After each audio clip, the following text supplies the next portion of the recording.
គេមានតែខ្លាចចិនហើយខ្ញុំសម្រុកទៅប្រទេសចិនហើយភាសាដែលស្ដាប់មើលគេថាបរោះសង្ហាលើលោកទៀតប៉ុន្តែខ្ញុំមិននិយាយដល់អានោះទេគេថាបរោះសង្ហាដើរបច្ច្រាស់គេមានតែខ្លាចចិនហើយខ្ញុំសម្រុកទៅប្រទេសចិនព្រោះ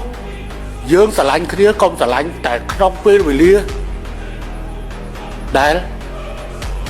គេមានគេបានអាពេលគេលំបាក